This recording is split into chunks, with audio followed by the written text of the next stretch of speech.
Welcome to this week's live ASX strategy session. Thanks for joining me for another show. Great having you with me to talk about the charts and see what's going on in the markets.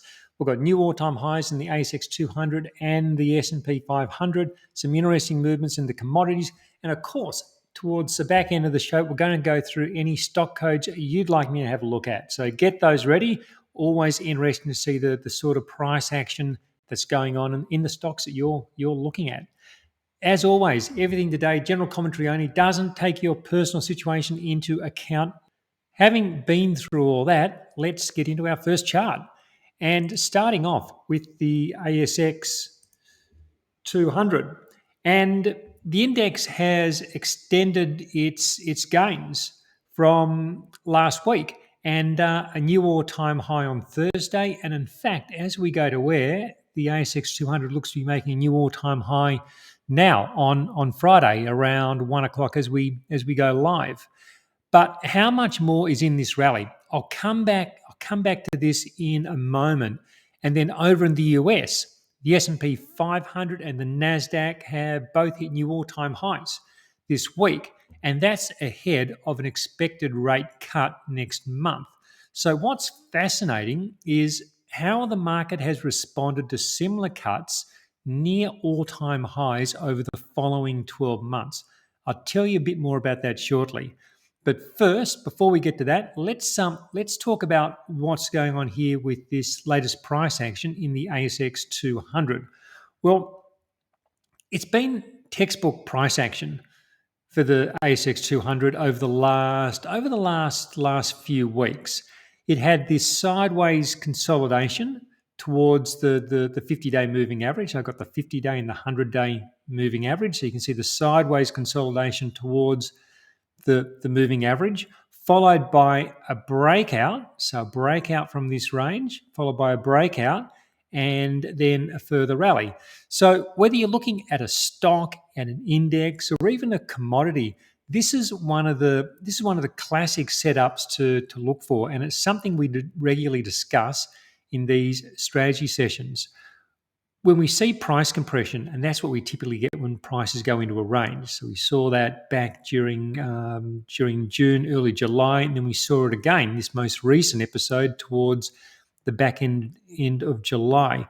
When we get this price compression within a range, and we also then have the rising moving averages in close proximity, it often leads to bullish breakouts and then renewed upward momentum. And once again, we're seeing that pattern play out in this price action of the ASX 200. What happens is that during the sideways trading towards the moving averages allows price to consolidate earlier gains. And you can see we had earlier gains leading into that, and then earlier gains leading into the previous consolidation. So it allows the market to consolidate those earlier gains. And then this helps make a trend sustainable. It's when something goes up vertically and then continues to try and go up vertically, that's when the trouble often happens. But when you have a staggered rally where it rallies, consolidates, they tend to be more sustainable. And as we often discuss, shallow consolidations that hold onto a large portion of the previous gains are also important, and they are generally a positive sign. And what they do is they're often a strong indication that investors are buying the dip, and that's been the case during these recent shallow dips. And then there's supply of available stock, so there's selling within the range, but as that supply of stock dries up and gets absorbed, that's what causes the breakout as buyers push prices to new highs in order to get stock. So that's how these consolidations and breakouts work, and they're a really valuable thing to be able to identify on a chart. I think just having a general understanding of this process, I think it can really help improve your trading and investing with how you approach when you buy, when you hold, all of that. So rather than worrying that prices are topping every time they appear to stall below a previous high, consider the possibility that it's a compression or a consolidation prior to new highs. That's what the odds tend to favour. Just looking at this latest price action in the ASX 200, well, the ASX 200 to me is behaving like a market that investors are trying to get into. And you can see that in the price action, all these dips really, since prices crossed back above the 100-day moving averages, all the dips have been short and shallow. And when you get that, that's that's a sign of that interest in buying. From that perspective, I think the sensitivity remains to the upside. People who have been waiting for a bigger dip to get back in, they simply haven't had a chance. And I think that these people are now helping to fuel the rally as they give up on waiting. Prices have pulled away from the 50-day moving average. There's a 50-day moving average back around 8,600, and prices are now up around 8,900. So they've pulled away a bit from the 50-day moving averages or moving average, but it's still not an extreme stretch from the average. I'll just quickly put on an indicator that I sometimes show you. It just shows how far the percentage distance from the 50-day moving average price currently is. And you can see here, let me just compress this a bit and let me just run a marker on from where things currently are. So you can see prices they're getting up there. They are elevated from the moving average, but they're not at extreme peaks, and they can maintain this sort of distance for some time. So it's telling us that prices are just not super stretched. Yes, they're elevated, but it's not crazy stretched as sometimes things get. And I think there's certainly a scope for another pause while the moving averages catch up to the price. But this is a trend that I want to be on. I don't want to be on the sidelines hoping for a 10% correction or something like that to get back in. Anyone who's been playing that game saying, oh, look, I'll get in on the next 10% pullback, even a 5% pullback, they haven't had a chance. It just keeps going. It's not to say it's going to continue on like that for forevermore, but at this point, the strong momentum is very much to the upside. So I don't want to be on the sidelines, as I say, hoping for that correction. Having a quick look at the equal weight, so the ASX 200 on an equal weight basis, it's been an extension of the rally from last week, and I think this supports the ASX 200's bullish overall structure. The equal weight's up about 4.9% from this low point back on the 4th of August. That's about a 4.9% rally over a couple of weeks. The ASX 200, by comparison, it's up about 3.1%. I think the message here is that the strength we're seeing in the equal weight, I think the message is that the rally is built, this rally generally we're seeing across the ASX is built on broad participation. It's not a narrow rally from a few big cap stocks just pulling everything higher. It's a rally in which a broad cross-section of ASX stocks are trending higher, that stocks that are participating.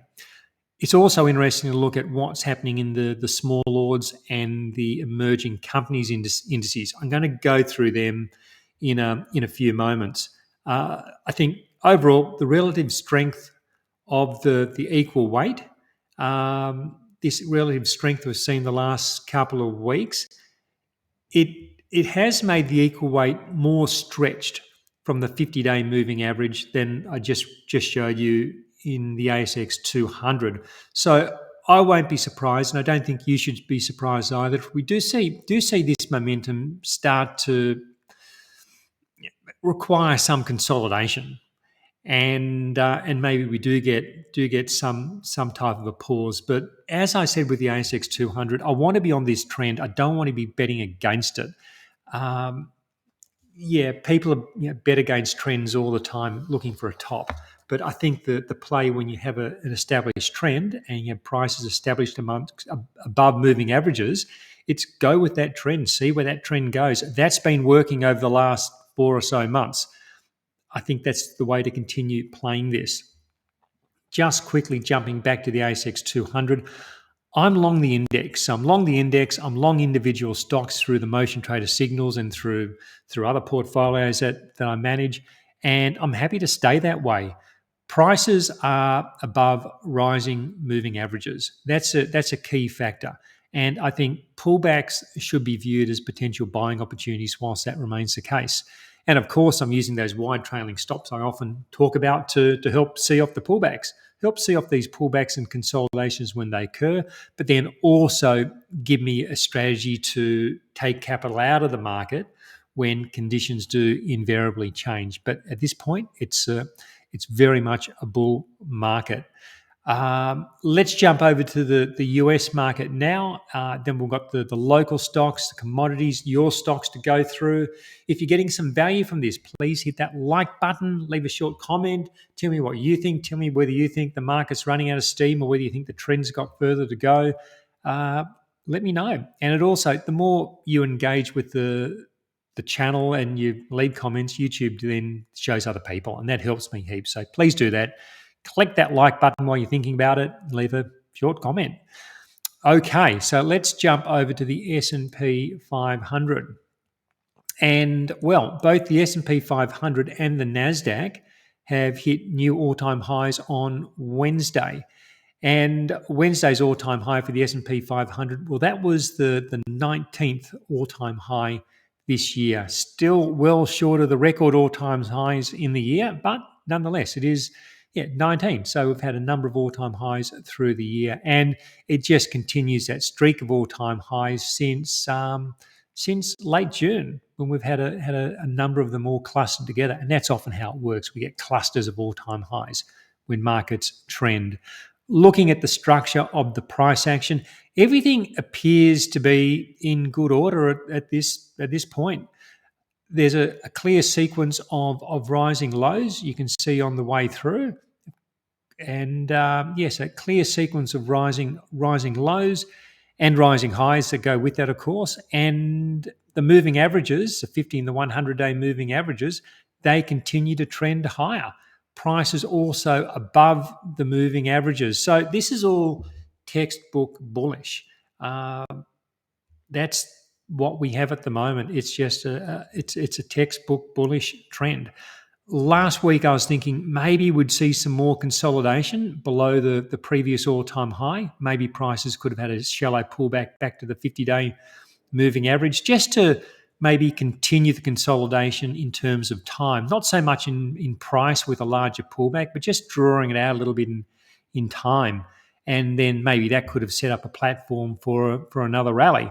But of course, it hasn't played out like that. And it often doesn't play out in the way that we think it might. Trying to navigate every turn is always difficult.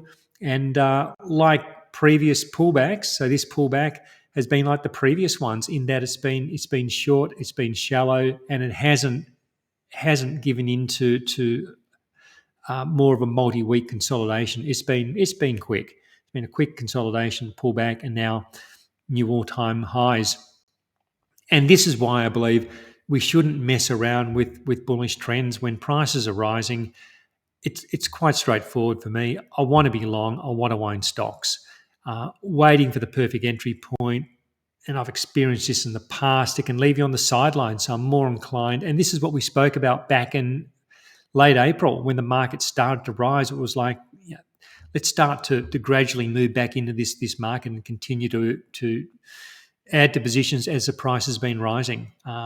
Waiting for that elusive perfect entry point, it can leave people on the sidelines, and I'm sure it has. And I think that's why the consolidations we're seeing now have been so short, because people are still trying to reposition after April's panic sell-off, which would have taken so many people out of the market. And so every time prices edge back, there's been someone waiting to try and get back in, and hence these pullbacks have been short-lived. I saw some interesting statistics through the week, and they were about what happens when the Fed cuts rates, when the S&P 500 is either at an all-time high or within a couple of percent of an all-time high. So, it could be just below, but more or less at all-time highs. And so there've been since 1980, there have been 22 times when that's occurred, when the rate cuts come with prices near all-time highs. Now, what's interesting in that every case, the market, after the cut, so the Fed cuts rates, and then after that cut, 12 months later, in every occasion, the market was higher. And the median gain over that 12-month period was 9.8%. Yeah, some were in the 30s, some were like 3 or 4%, but the median was 9.8%. So of those 22 times, there were 2 cuts in September and November last year. So here's September, it's around about here. So this was near an all-time high. And then November last year, again, market was at an all-time high. So they haven't hit their 12-month the 12-month window is still open. But the way things are currently positioned, it looks like, it appears likely that they're going to finish in positive territory for the 12 months as well. Now, so why tell you this? Well, the Fed's widely expected to cut rates next month. And so if that happens, history suggests that it should be positive over the next 12 months. An important point to note with this is that stocks don't move higher in a straight line. Of course, we know that, but just to be clear, when I say stocks higher in 12 months, it means that's historically what's happened in that 12-month period, but it doesn't move higher in a straight line.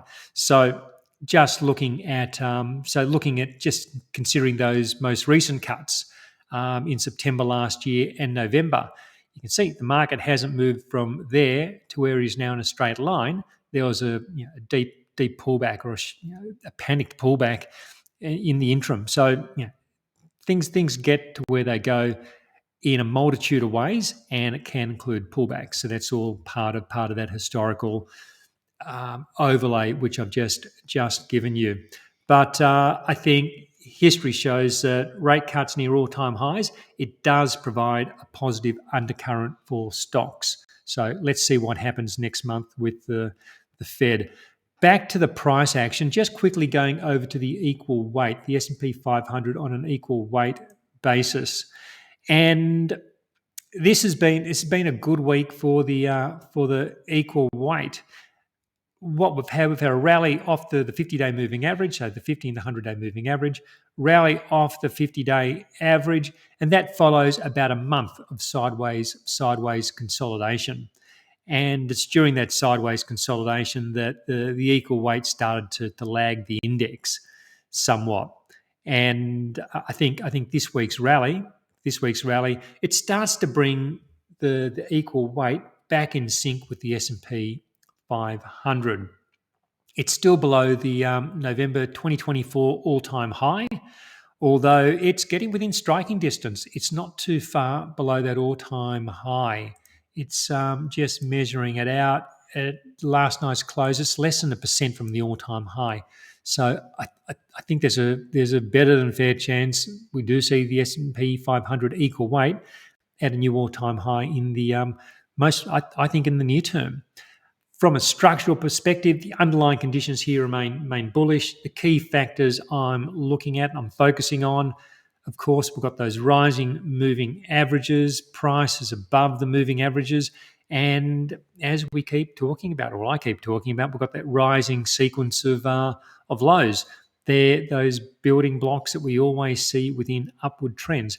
As I discussed with the ASX, generally, I believe that broad participation that we're seeing with this rally in the equal weight, I think that broad participation is, I think it's a positive and suggests that higher levels lay ahead. Just jumping back to the S&P 500, I think this continues to be a case of staying long stocks. The overall structure here is positive. I think the path of least resistance continues to be to the upside, and until I've got good reason to do otherwise, I want to stay invested and try and see off these pullbacks when they do occur. In these situations, it's the dips and the consolidations that often present buying opportunities. So, of course, buying into strength, but then also using these pullbacks towards the moving averages as times to consider adding to exposure.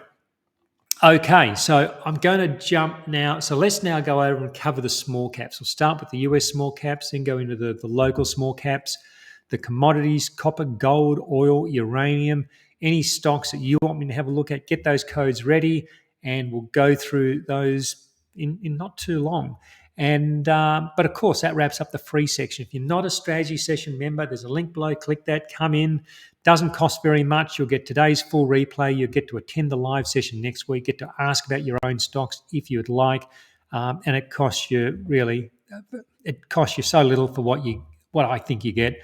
So consider doing that. All right, so over to the Russell. Let's start with the US small caps.